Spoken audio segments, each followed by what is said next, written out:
conséquence du CHRU, du déclenchement du plan blanc et de sa reconnaissance de ne pas pouvoir assurer tous les soins par manque de personnel, le collectif 37 Notre Santé en danger veut faire part de sa colère et de son indignation.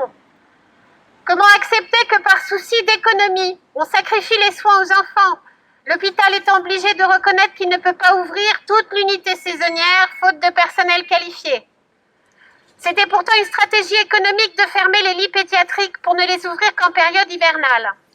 De même, au niveau des adultes, il fallait restreindre au maximum le nombre de lits et de personnel.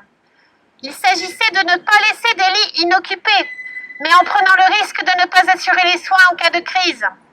Il fallait limiter au maximum les hospitalisations renvoyées rapidement à domicile. Il n'est pas difficile de prévoir qu'on ne forme pas au pied levé des personnels spécialisés, mais c'était le pari et le risque pris pour restreindre les dépenses de santé. Les restrictions passées sur l'accès aux formations du soin voient leurs conséquences et aujourd'hui l'hôpital manque cruellement de soignants. Les personnels sont épuisés, les patients voient leurs consultations, interventions et traitements repoussés par les déprogrammations. Des patients meurent faute d'avoir été secourus ou pris en charge assez vite. C'est la conséquence de cette politique que nous n'acceptons pas.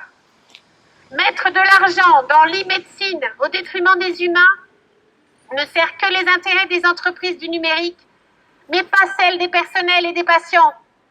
Pour la psychiatrie infantile, alors que les besoins augmentent sans cesse depuis des années, encore plus depuis 2 ans, c'est le parcours du combattant pour accéder à des consultations et des prises en charge, laissant les parents dans la panade. La psychiatrie adulte n'est pas mieux lotie.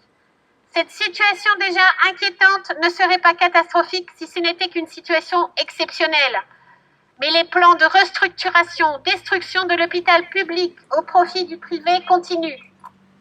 Il y a eu 5700 lits fermés nationalement en 2020 en pleine épidémie de Covid. Et c'est bien sûr l'hôpital public sur qui on compte en cas de crise. Le tour de passe-passe de vouloir faire du tout ambulatoire pour fermer des lits d'hospitalisation ne peut pas illusionner longtemps.